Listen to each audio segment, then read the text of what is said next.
Karibu tena tunapoendelea kuzungumza kuhusu the parable of the wheat and tares, na tunapojadili masuala muhimu yanayolikumba kanisa la Waadventista wa Sabato sasa, haswa katika nchi yetu ya Kenya. Ninafikiri ya kwamba kile ambacho kinafanyika katika kanisa sasa katika nchi yetu ya Kenya kinafanyika katika sehemu tofauti za ulimwengu, maana the spirit is the same. Na katika fundisho ambalo limepita tumeweza kuongea tukasema ya kwamba kusudi ya yule mwovu kuingiza watu ambao wanachukua tu jina la Kristo na kuitanishwa na kanisa la Waadventista wa Sabato, ila hali hawaliamini neno la Mungu ama ukweli kama unavyofundishwa na kanisa la Waadventista wa Sabato. Na tukagundua kwamba ni shetani amewatuma kwa kusudi la kuharibu mpango wa Mungu kupitia kwa kanisa lake, ambao ni kupeleka ujumbe wa malaika watatu, onyo la mwisho kwa ulimwengu. Ujumbe wa malaika wa kwanza, wa pili na watatu, ujumbe huo ukifundishwa kwa pamoja. Ujumbe wa malaika wa kwanza, Ufunuo 14 mstari wa 6 na 7, unarejesha watu kwa Mungu wa pekee wa kweli kama Mungu muumbaji na kutangaza saa ya hukumu. Ujumbe wa malaika wa pili, Revelation 14 verse 8, unadhihirisha wazi ibada tofauti ama ibada kinyume na mpango wa Mungu, ibada yule mwovu. Babeli ya kisasa, serikali ya Kirumi ya sasa inayotawaliwa na viongozi wa kidini, maaskofu, papa. Na ujumbe wa malaika watatu ni onyo kwa wale ambao hawatakubali Mungu wa pekee wa kweli baada ya kufundishwa na kukubali ibada badia na kupokea muhuri ama chapa ya mnyama katika vipaji vya nyuso zao au katika mkono wa kuume. Ghadhabu ya Mungu inakuja. So hizo jumbe zimewekwa pamoja, na malaika hao ni watumishi wa Bwana ambao watakubali ujumbe huo na tena kufundisha. Maana malaika katika maandiko ukitumia katika unabii inasimamia wajumbe. Na sasa tumekuwa tukiangalia ya kwamba watu hao wamefananishwa na magugu, na hii leo tunataka kuangalia fungu la Mathayo 13 mstari wa 25. Sehemu ya kwanza inasema, but while men slept, his enemy came and sowed tares among the wheat and went his way. Kwa hivyo hilo ndilo fungu ambalo tunataka kuangalia hii leo, tukiangalia ama hivi sasa tukiangalia while men slept. Kumbuka Mungu anapolianzisha kanisa la Adventista wa Sabato anakusudi. Na kabla hatujaweza kuendelea sana, naomba tuombe ya kwamba Mwenyezi Mungu atuelekeze. Wewe ambao unasikiliza, akuongoze katika kusikiliza kwako na kutazama, kubariki. Na unapozidi kubarikiwa, basi subscribe, share, ili na kama kuna jambo ambalo pengine utasahau, rejelea katika yale mafundisho ambayo tumetanguliza hapo awali. Baba katika Kristo, tunashukuru kwa sababu ya kutupatia hii nafasi. Tunapozungumza sasa, tunaomba neema yako izidi kutubariki sasa. Mbariki msikilizaji wangu na mtazamaji mahali aliko pamoja nami. Tunapoangalia huyu adui ameingia kwa kanisa lako namna gani, ni wakati watu wako wamelala. Bwana, huu si wakati wa kulala, hasa katika kipindi ambacho tunaishi, ni wakati wa kuamka. Na tungetaka kujua Bwana, utatuamsha vipi ama utaamsha watu wako vipi? Kwa sababu tukiendelea kulala hivi, shetani kweli atatushinda. Kwa pamoja nami, niguze kwa kala moto litokalo patakatifu, nami pamoja na wasikilizaji wenzangu. Bwana uweze kutubariki katika Kristo, naomba na kuamini. Amina. Na ukisoma katika kitabu cha Warumi 13, sijui kama nina Biblia ya Kiswahili hapa. Nimekuwa nikisoma Kiingereza, lakini sidhani ya kwamba nimeinstall Biblia ya Kiswahili.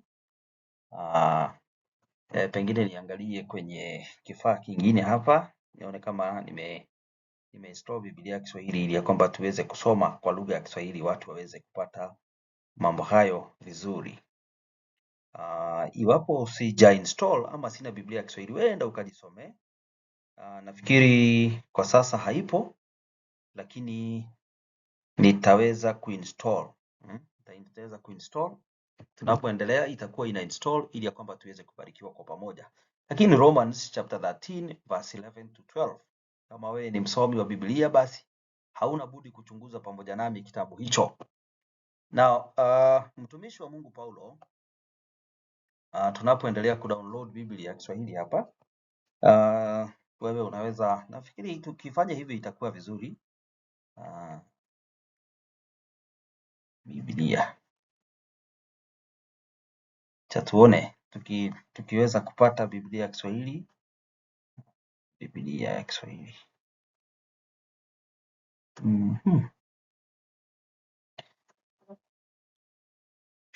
Haya. And that knowing the time, that now it is high time to awake out of sleep, for now is our salvation nearer than when we believed. Na fungu hili lina mambo kadha ndani yake. Okay? Lina mambo kadha ndani yake, na inasema haswa kwa sababu ya kipindi ambacho tunaishi. Tutasoma katika prophecy, maana nikimaliza hii series naingia kwenye prophecy.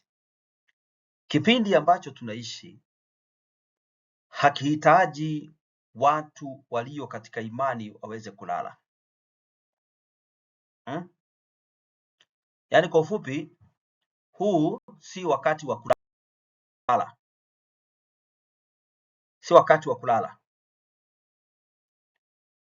Na kile ambacho tunastahili kufanya, japokuwa kuna watu watakao lala, sisi hatufai kulala. Therefore let us not sleep as do others, but let us watch and be sober. Nafikiri hiyo ni kubadilisha, sijabadilisha. Nafikiri ni Wathesalonike wa kwanza sura ya 5 mstari wa 6 na 7. Wakati ambao tuko ndani yake hauruhusu, ama si wakati wa kulala. Yes, ni Wathesalonike wa kwanza 5 mstari wake wa 6. Therefore let us not sleep as do others, but let us watch and be sober. Yani kwa sababu ya kipindi ambacho tunaishi, na usisahau ya kwamba kanisa la Adventista wa Sabato post 1844, kanisa hili Mwenyezi Mungu amelianzisha wakati tayari Kristo ameingia patakatifu wa patakatifu kufanya sehemu yake ya mwisho ya mpango wa wokovu, kama jinsi ambavyo kuhani zamani yaliingia mara moja katika patakatifu wa patakatifu. Na ameingia pale, na hukumu ya upelelezi itakapokwisha, atakaposimama na kuassume another office, amemaliza na ukuhani, sasa anajiandaa kuvaa nguo ya kifalme, aje duniani afanye executive judgment, kama jinsi ambavyo Jude anasema katika Jude chapter 1 verse 14 and 15. So basi tunaambiwa sio wakati wa kulala, lakini kile ambacho tunastahili kufanya, in fact if you go to verse 1 ya hiyo chapter 1 Thessalonians chapter 5, mtumishi wa Mungu anazungumzia kuhusu siku ya kuja kwa Bwana, na anasema kwa watu wengi siku hiyo, the second coming, Yesu atapata watu kwa ghafla duniani pasipo na kutarajia. Lakini kwa wale ambao wanaendesha ama wanaenenda katika nuru ya neno la Bwana, jinsi ambavyo anavyojifunua, haswa nuru ya unabii wa maandiko, the spirit of prophecy, wao hawatapatikana kwa hiyo siku kama vile ambavyo mwizi ajavyo. So tunaambiwa therefore, kwa hivyo ili tusije tukapatikana na siku hiyo ya kuja kwa Bwana kama mwizi ajavyo, hatuwezi tuka afford kulala kama wengine, but we shall be watchful, na akili zetu zitakuwa sober. Okay? Yani tuwe na akili ambazo zimeamka, nia ambazo, mawazo ambayo yameamka, yanaweza yakang'amua mambo vizuri, kwa sababu ni kipindi kigumu, ni kipindi cha lala salama. In fact, ukisoma 2 Timothy, acha tusome na 1 Timothy chapter 4 verse 1. 1 Timothy chapter 4 verse 1. Inasema now the spirit, roho anena waziwazi ya kwamba siku za mwisho wengi watajitenga na imani, wakisikiza roho zidanganyazo na mafundisho ya kishetani. Okay? Hizo ni siku za mwisho. 2 Timothy chapter 4 verse 1. Hiyo tumesoma ni 1 Timothy chapter 4 verse 1. Sasa nasoma 2 Timothy chapter 4 from verse 1 uteremke mpaka verse number 5. Paulo anamwambia Timotheo ya kwamba, especially ukisoma verse 3, for the time will come when they will not endure sound doctrine, but after their own lust shall they heap to themselves teachers having itching ears, and they shall turn away their ears from the truth, and shall be turned unto fables. But watch you in all things, endure afflictions, do the work of an evangelist, make full proof of thy ministry. Hiyo ni 2 Timothy chapter 4 verse 1 to verse 5, lakini nimesoma 3 to 5. Kwa ufupi anamwambia Timotheo ya kwamba miongoni mwa watu wa Mungu, kipindi cha lala salama tunapokaribia kufunga historia ya ulimwengu, maandiko inasema ya kwamba wengi hawatastahimili mafundisho ya kweli yenye uzima. Badala yake watajitafutia walimu makundi wawafundishe wanavyotaka. Kwa pamoja ndugu zangu, na watakuwa na masikio yenye utafiti, itching ears. Watasikiza roho zidanganyazo na mafundisho ya kishetani. Lakini wewe mtumishi wa Mungu Timotheo, Paulo anasema watch you unto all things, be watchful, kesha, tukeshe. So hili jina soberness na watchfulness limetumika maandiko yakifundisha habari za siku za lala salama tunapofunga historia ya ulimwengu. Tuko pamoja?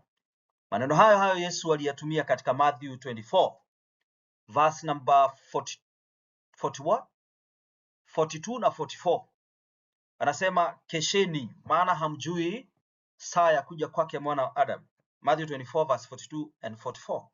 So kwa ufupi basi Bwana anahitaji waamke, kwa sababu tulisoma katika Matthew 13:25 ya kwamba shetani analingiza watu ndani ya nyumba ya Bwana katika ranks zote, kwa sababu watu walisinzia na wakalala. Okay? Na usisahau ya kwamba watu wanalala usiku. So spirit of prophecy inasemaje? Now tukisoma katika Second Testimonies to the Church volume 2 page 336 paragraph 2. Testimonies to the Church volume 2 page 336 paragraph 2, tunaambiwa some of the ministers are asleep and the people are also asleep, but Satan is wide awake. Yani, ndio maana ukiangalia katika the parable of the wheat and tares, ama katika mfano huo wa ngano na magugu, shetani hajalala, maana maandiko inasema ni wakati watu walipolala. Watu hulala usiku.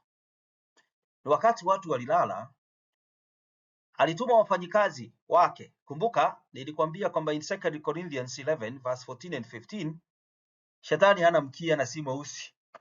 Yeye hujifananisha na malaika wa nuru, na ana watendakazi watumishi ambao hujifananisha na watumishi waaminifu wa Bwana.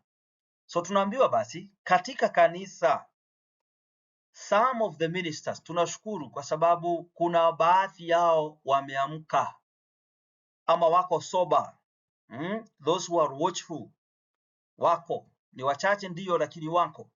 Some of the ministers are asleep and the people are also asleep, but Satan is wide awake. Hapa kuna kizaza ya kwamba huyu anaingiza watu katika hali ya kulala, yeye ni mjanja, halali.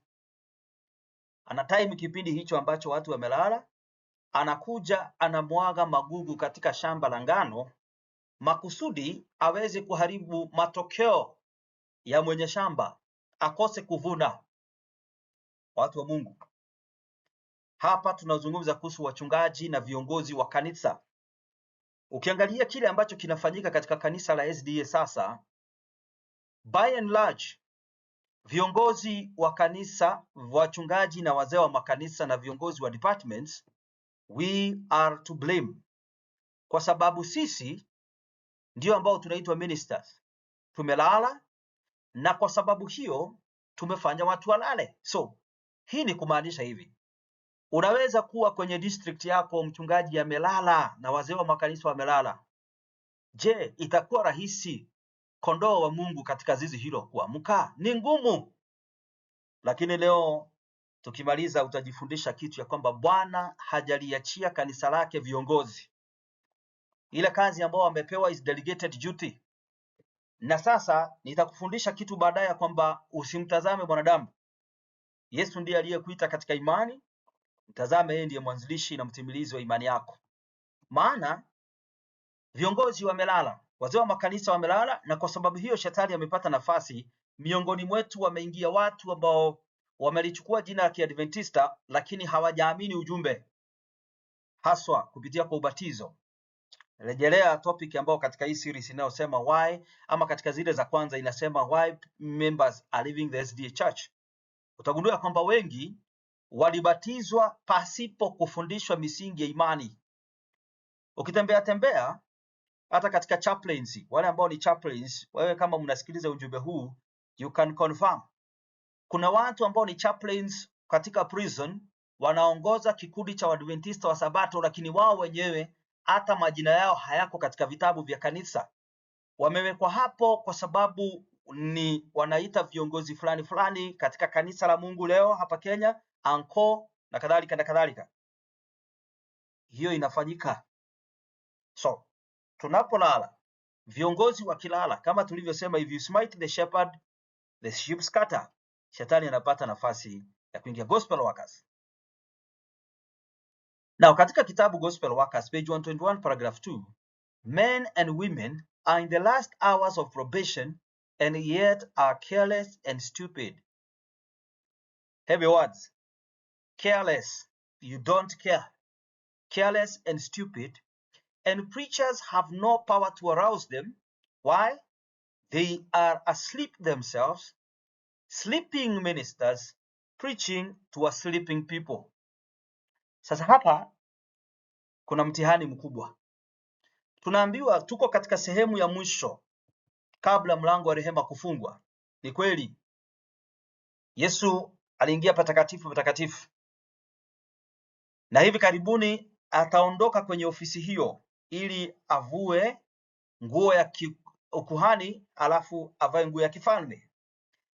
Na japo kuwa hivyo ndivyo inavyofanyika katika enzi mbinguni, tunaambiwa kwamba watu wamelala, lakini wanaostahili kuamsha, preachers. Hapa tukizungumza kuhusu preachers, tunazungumza kuhusu the ordained ministers pamoja na evangelists pamoja na walimu wanaofundisha neno la Bwana. Mara nyingi katika kanisa kwenye pulpit watu wanafundisha dry sermon. Watu hawahisi hamu. Angalia kinachofanyika ya kwamba maybe in the afternoon hakuna watu kwenye pews. Watu wanakuja masaa fulani wanaondoka. Yaani kwa ufupi watu wanazidi kupungua katika sehemu za ibada. Sababu gani? Huenda ikawa wajumbe wanaotumwa huko hawana kitu cha kulisha kundi la Mungu. Makambi. Tumeanza kuingia kwenye makambi. Listen, church members. Pesa za makambi watu wameanza kuambiwa ya kwamba watoe. Camp goal, camp expense, bla bla bla bla bla. Lakini wengi, if we are not careful, if we continue to be careless and stupid, tutatoa hela nyingi na kukaa kwenye mikutano hiyo kwa wiki mzima, lakini tutaondoka nyumbani worse than we came. Maana wale waliotumwa watulishe, wao wenyewe hawajakula. Basi kwa sababu hiyo hawana cha kutulisha. Preachers have no power to arouse God's people. Why? Wengi wamelala, wako kwenye usingizi, haijawazukia nuru ya Injili. Na hapa tunazungumza, nitakufundisha kitu. Watu hulala when the lights are off. Na kama kanisa wa Adventista wa Sabato tumepewa mwangaza. 2 Peter chapter 1 verse 19. Tuna lile neno la unabii lililo imara, ambalo linang'aa kama taa kwenye giza. Mkifanya vyema mtakichunguza hadi kupambazuke nyota asubuhi zuke mioyoni wenu. Prophecy, mwanga waliopewa watu wa Mungu wa kuamulikia katika njia ya watakatifu. Takuonyesha baadaye jinsi ambavyo ujumbe huu unaondolewa kwa watu wa Mungu, maana ni mpango wa Shetani. Alafu nitakufundisha pia nia na mawazo ya wanadamu, jinsi ambavyo haswa katika imani, jinsi ambavyo yanakuwa clogged kwa sababu ya kureject the health message, the right arm of the gospel. So, ubiri wamelala, kanisa limelala, na hakuna mtu wa kuamsha. Shetani anapenya, anaingiza watu through baptism, kwa uongozi. Na sasa yale mambo yote unayoona yakifanyika popote pale katika kanisa la SDA ni kwa sababu watu wamelala. The book Christian Service, page 80, paragraph 10. The work is fast closing up, and on every side wickedness is increasing. We have but a short time in which to work. So what are we supposed to do? Let us awake from spiritual slumber. Yani, usingizi tunaozungumzia hapa ni usingizi wa kiroho. Na usingizi huu watu wanalala wao binafsi at your individual level, na haswa kama kanisa, tena kama kikundi, the movement. Kwa pamoja. So tunaambiwa kwa sababu kuna uharaka wa kumaliza kazi na uovu unaongezeka pande zote kila siku, nje na ndani ya nyumba ya Bwana. It shows ya kwamba we have a very short time to work. Na ili tuweze kutumia huo muda mfupi kukamilisha kazi ambayo tulipewa ya kufanya, lazima tuamke katika usingizi wa kiroho. Lazima tuamke. Kweli watu wamelala. Na inakuuliza juzi, ukiangalia jinsi ambavyo watu walikuwa na bidii kurecruit watu na hata kukopeshana pesa wakati wa Opticoin. Bidii hiyo ingelikuwa ni imewekwa katika kupeleka ujumbe wa malaika watatu, ni kweli pengine hatungeamka leo. Yesu angekuwa tayari amerudi kitambo. We have to wake up. And this is a wake up call kwa kila mtu anayenisikiliza. Amka katika usingizi. Viongozi, wazee wa makanisa, amkeni katika majukumu yenu.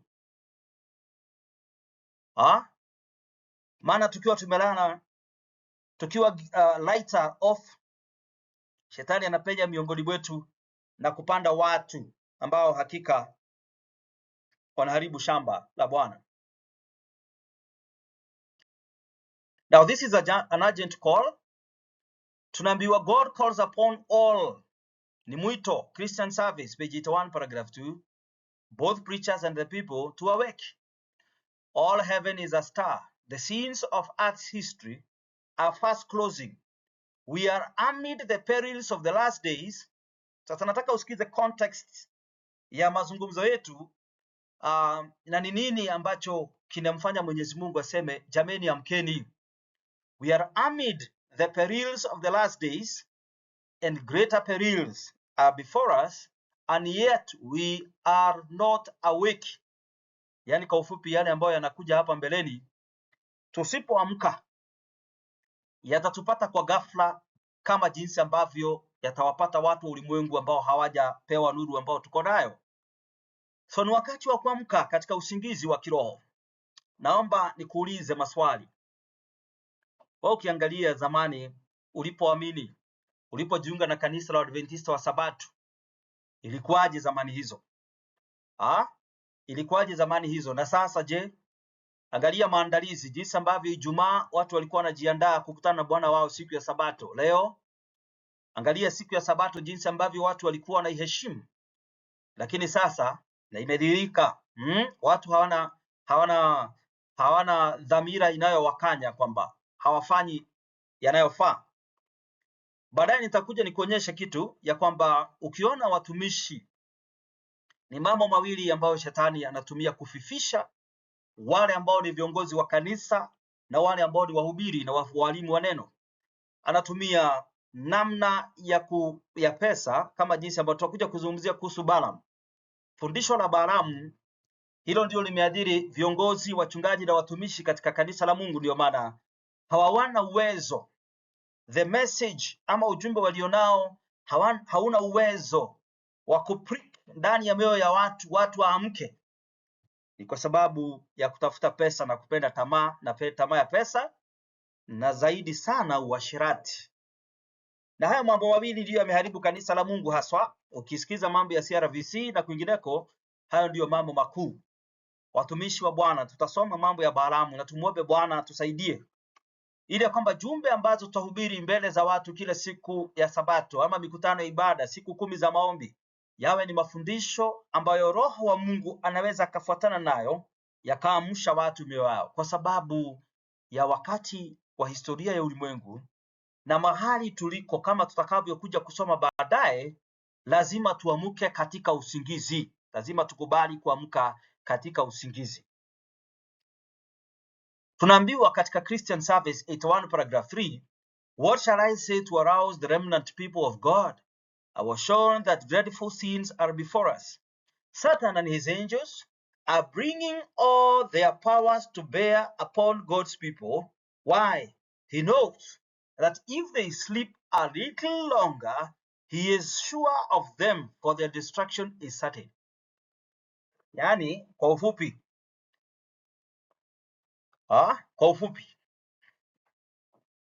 Shetani anajua ya kwamba tukiendelea kulala, tusipoamka sasa, kwa sababu in fact Revelation 12:12 kama vile ambavyo tulikuwa tumesoma hapo awali, anajua ana ghadhabu, ana muda mchache, therefore anatia bidii ili ikiwezekana, kama vile ambavyo tulisoma katika Matthew 24:24, yamkini ikiwezekana hata aweze kuwapoteza wateule, lakini nikupatia matumaini. Wale wote watamtazama Yesu, mwanzilishi na mtimilizi wa imani yao. Na tunapomtazama Yesu, hatuzungumzi kuhusu mambo ya imani kipofu. Wale ambao watalikubali neno lake, ukweli kama alivyoudhihirisha na kukaa kulingana na ukweli huo, basi hawa watajenga nyumba yao katika mwamba, na msukosuko utakapokuja watasimama. In fact, Matthew 24:13 nasema ni hao watakaovumilia, kwa sababu siku za mwisho hali hatari itatangazwa. Wale ambao watavumilia na kukaa na utumilifu wao hadi mwisho, hao ndio watakaookoka. Maandiko yanasema hivyo. Volume 8, Testimonies to the Church, Volume 8, page 148, inasema, not one in 100 among us is doing anything beyond engaging in common worldly enterprises. We are not half awake to the worth of souls for whom Christ died. In fact, juzi tulisema ya kwamba ukitaka kujua kwamba watu wamelala, ni wakati ambapo watu ukikaa unapata ya kwamba watu hawana bidii katika mambo ya evangelism, hawana bidii na mioyo ya wanadamu. Wachungaji wengi hawana bidii na mioyo ya wanadamu. Wao wako tayari kujinufaisha kwa njia yoyote ile, at the expense of the church members. Angalia hiki kitu ama hili jambo la optical ndicho ambavyo limefagia kile ambacho kimefanyika. Watu wengi wamekufa mioyo.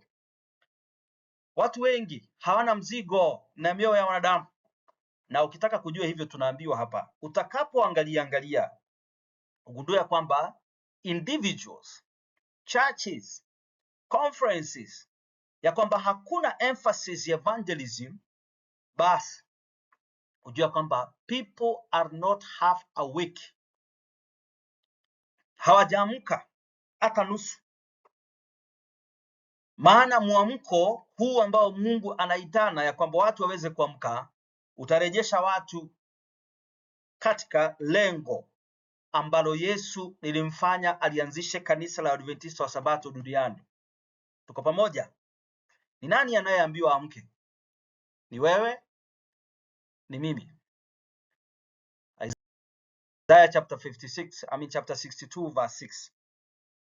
Now, ndani ya maandiko tumesoma tukasikia kwamba Shetani anakuja miongoni mwetu tukilala, na watu hulala wakati wa usiku. Lakini naomba nikwambie kitu. Je, wajua ya kwamba wakati wa usiku kuna watu watatu ama vitu vitatu muhimu ambavyo vinafanya kazi ya ulinzi usiku? Kuna watchmen, kuna dogs na kuna mulika mwizi, light. Tuko pamoja? Sasa nataka tusome Isaiah chapter 62 verse 6. I have set watchmen upon the walls. Okay, bawabu wamewekwa kwenye kuta, watchmen. O Jerusalem, which shall never hold their peace day nor night, yet that make mention of the Lord keep not silence. Now, ili shetani aweze kuja na kuingiza watu wakati watu wamelala na kuingiza mapotovu, ni kwa sababu the watchmen are asleep. Na kulingana na hili fungu Isaiah chapter 62 verse 6, the watchmen are not supposed to sleep. Watu wa Mungu sikiliza, kinaitwa kisuguu, the watchtower. Ukienda hapo Thika ukipita utaona watch towers, ama ukiingia kwenye compound ya prison pahali popote kuna watch tower. Na wale askari ambao wanakaa kwenye kisuguu, wao hawalali. Masaa ya huyu yakifika, mwingine anaingia, hawatoki hapo. In fact, ukienda kwenye prison, akiingia anafungiwa hapo ndani, choo kiko hapo, chakula alipanda nacho, mpaka masaa yake ya kutoka yafike na mwingine wabadilishane, kwa sababu hawezi dhubutu kutoka kwenye kisuguu. Na katika kanisa la Mungu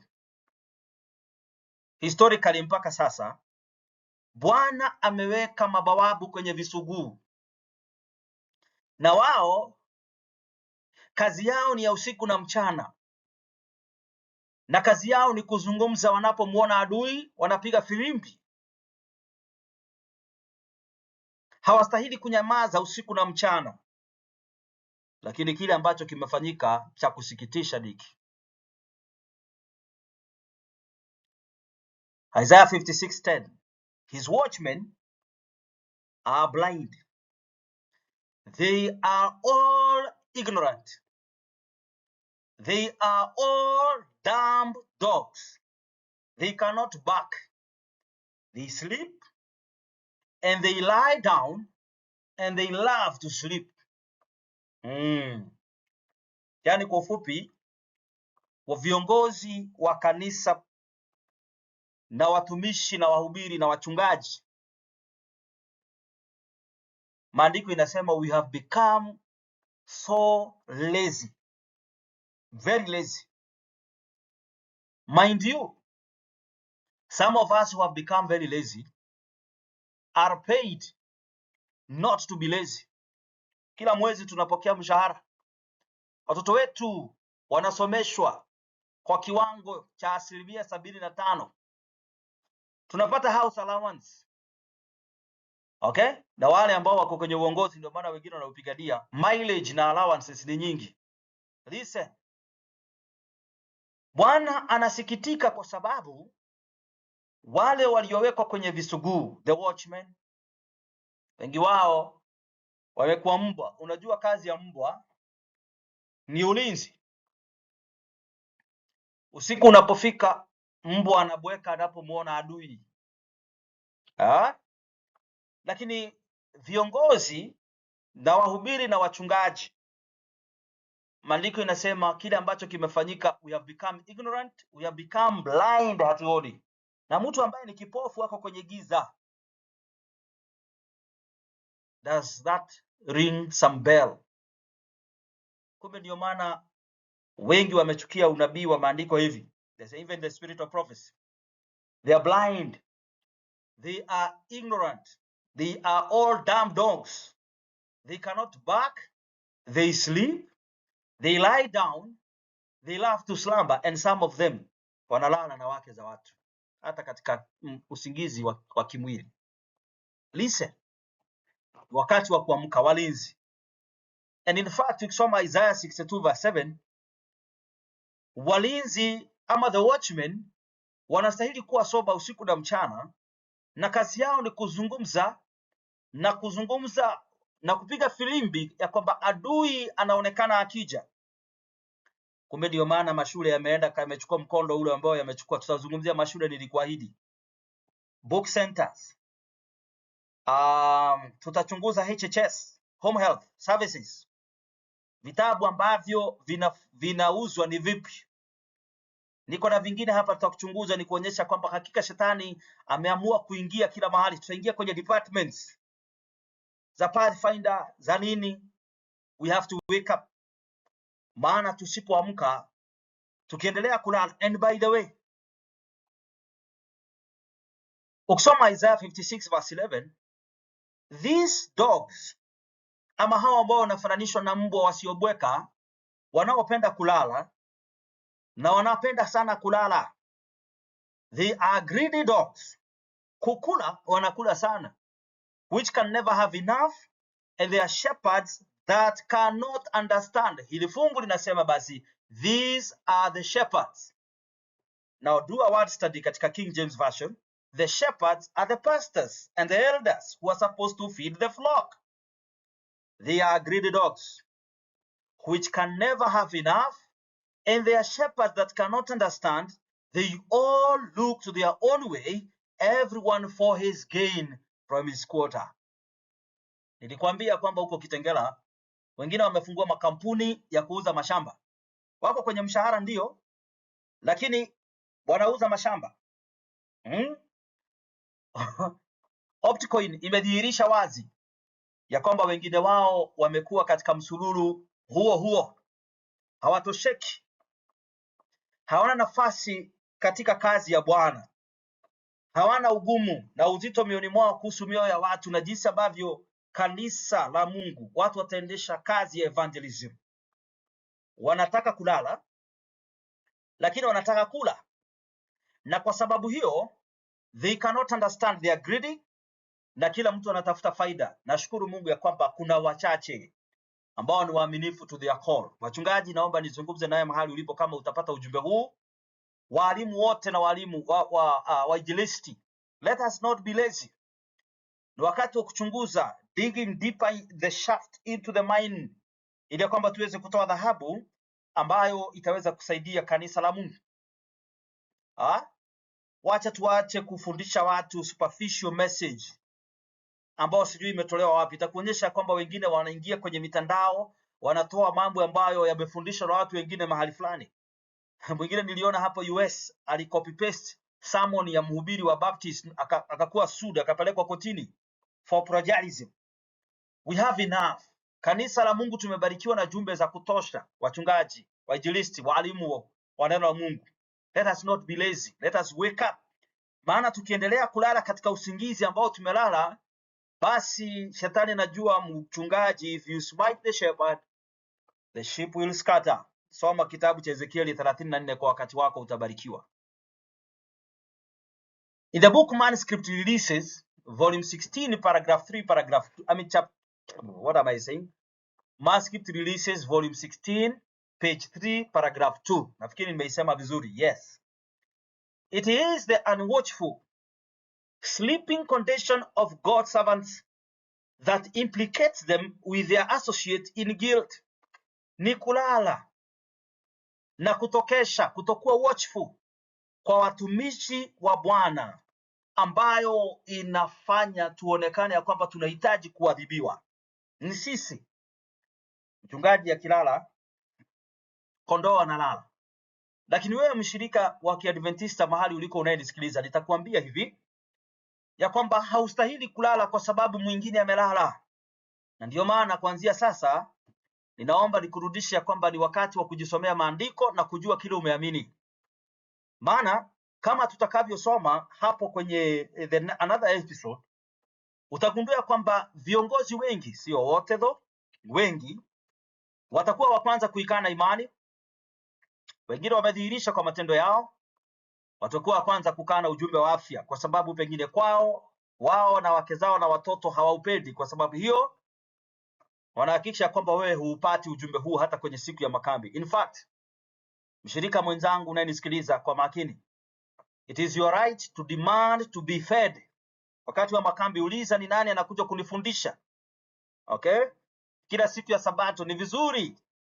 Na tukiona ya kwamba watu hawatulishi, tunahitaji kukataa ya kwamba hatuwezi tukapoteza siku nzima kuja kucheza, kwa sababu siku ambazo tunaishi ni za hatari.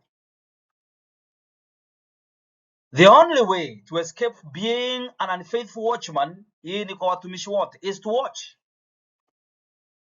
and not to allow to continue the evils unchecked. Sasa tumekuwa tukiongea kuhusu magugu, na in the past episode tumeona kwamba Mungu anaruhusu na anaelewa. Hafanyi hivyo kwa sababu anapenda. In fact anasema the only way to escape being an unfaithful watchman, it is to watch, ni kuangalia ile njia adui anayokuja nayo kwa watu wa Mungu, and not to allow to continue the evils unchecked. Tutakuja kuangalia kuhusu dress reform, all the way kutoka wakati watu wanafanya ubatizo. Yaani kuuliza mchungaji na mtumishi wa Bwana mhubiri, wewe kama ulioa msichana wa Farao ama wa kabila ya Jezebel ambaye bado anavaa kama Jezebel, ulipofunganishwa naye ndoa, itakuwaje rahisi kumfundisha? Ni ngumu, ni ngumu. Na kwa sababu hiyo wengi right away from the beginning, misingi hata ya kifamilia jinsi ambavyo ilijengwa, hawana uwezo wa kukemea dhambi kwa sababu wake zao, watoto wao wasichana na vijana wamejihusisha katika mambo ya aibu. Na usisahau ya kwamba watu hawa wanatangamana na washirika wa kawaida, na kwa sababu mambo hayo yazungumzi, vinapeana mfano, watu wanadhani ni kawaida kukaa na mtindo fulani. Si kawaida, ni watu wamelala, na kwa sababu hiyo shetani amepata nafasi ya kuingia miongoni mwa watu wa Mungu. The only way, underline those two words, to escape being an unfaithful watchman is to watch and not to allow to continue the evils unchecked. Angalia jinsi ambavyo swala hili la Opticon liliendeshwa. Ilikuwa rahisi sana kuvuta wachungaji 19 kwa sababu ya Union of Conferences. Lakini tangu November last year 2025 imekuwa vigumu kuwachukulia hatua viongozi kutoka division, kutoka union, kutoka Central Kenya Conference na kutoka fields and churches and under the chaplaincy department. Imekuwa vigumu kuwachukulia hatua baada ya kudhibitisha kwamba wamelaghai sio washirika wa Adventista tu, mbali hata watu wa ulimwengu pesa nyingi. And they are not remorseful. As we are speaking, wanaendelea kucheza lakini kisirisiri. Ninakuandalia, usijali, nitakuonyesha jinsi ambavyo some of these people wamedhihirisha kwamba hawana nia ya kutubu na kurejea Bwana na kurudi kwenye kazi kwa uaminifu. The powers that be wanafunikana tu, maana kwa Kikuyu tunasema juga guge, huyu anajuana na yule, mke wa huyu ni rafiki wa huyu. Jameni, ni kwa sababu hizo ambazo zimefanya shetani apate nafasi ya kupenya miongoni mwa kanisa la Mungu. Naambiwa to sustain by silence a work that God cannot approve is to abet Satan's work, and this results in the loss of souls. Kujaribu kufunika chochote ambacho Bwana amekidhihirisha kwetu ya kwamba hiki hakifai, hakiendani na ukweli wa Mungu uliodhihirishwa, ukifunikia na kutozungumza na kutokiondoa miongoni mwa watu wa Mungu, basi tunaambiwa ni ya kwamba ni kukubali kazi ya shetani, na hatimaye kile ambacho kitafanyika, mioyo ya wanadamu itaweza kuangamia. Katika Spirit of Prophecy, ninapoelekea kumaliza sasa, Spirit of Prophecy volume 2 page 148 paragraph 2, the growth of the tares. Nataka usikilize sasa kusudi la shetani, nazidi kukudhibitishia hapa. When we fail to do our part as church leaders, as church elders, wazee wa makanisa, the husbands in their homes, watu wa Mungu sikiliza, tukikosa kufanya nafasi yetu kwa uaminifu, this is what is going to happen. The growth of the tares among the wheat would draw a special attention to it. The grain would be subjected to severe criticism. Angalia vile shetani anafanya kazi. Magugu yanapomea kwenye shamba la ngano, ambao tulisema kwamba these are wicked men and women ambao wametoka the Jesuits na wengine ambao si Jesuits hawajui, lakini wanafanyia shetani kazi, wale wakiongezeka sana katika nyumba ya Bwana, katika kanisa la SDA, in every rank, kuanzia kule juu mpaka kwenye local Sabbath school, there will be a special attention. Shetani atahakikisha kwamba attention ya watu wengi wa ndani na wa nje ni kwa hayo magugu. Shetani ni mkora kweli. And then the next sentence inasema, the grain, ngano safi, would be subjected to severe criticism. Sasa angalia jinsi ambavyo the church has been criticized everywhere, within and without. Huo ndio mpango wa shetani, ya kwamba magugu yapewe special attention. Wewe hujui ya kwamba kuna watu hakuna kazi nyingine wanafanya isipokuwa kuzungumzia kuhusu magugu. Hivyo ndivyo shetani alitamani tangu mwanzo. Na tunaambiwa, indeed the whole field might be set down as worthless by some superficial observer or by one who delighted to discover evil. Hebu sikiliza, kando na kuwa ya kwamba there will be a special attention kwa haya magugu na ngano kudhihakiwa, sikiliza, wale ambao ni watu wazuri kudhihakiwa, so tunaambiwa sometimes watu wanaweza wakalitazama, especially wale ambao wanapenda kutafuta uovu na kibaya na kibaya na kibaya, hakuna kizuri ambacho wanaweza wakatafuta. The whole field might be set down as worthless by some superficial observer. Usijali, mtu kama huyo anaitwa superficial observer. Hawezi akaona ndani ya kwamba kuna ngano safi ambalo ingali katika nyumba ya Bwana. Bwana Yesu asifiwe sana. Or by one who is delighted to discover evil. Yes, anaweza akasema, sasa angalia, kwa sababu ya haya magugu hapa, magugu pale, magugu kule, hakuna chochote kizuri katika shamba la ngano. Lakini sikiliza, mwenye shamba, ukirudi kwenye fundisho letu ama katika parable, anasema let them grow together until the harvest. Na hiyo siku ndio dhamani ya ngano iliyopandwa na matunda yake itaweza kupatikana. Matthew 13 verse 30. Let both grow together until the harvest, and in the time of harvest I will say to the reapers, gather ye together first the tares, and bind them in bundles to burn them, but gather the wheat into my barn. Kwa ufupi, ninapomaliza ni ya kwamba kuna matumaini ya kwamba Mungu hataruhusu magugu yakae kwa muda mrefu, ni kwa mpaka kwa muda fulani, until the time of the harvest. Na hii inatupatia kwamba a time is coming, the church militant will become the church triumphant.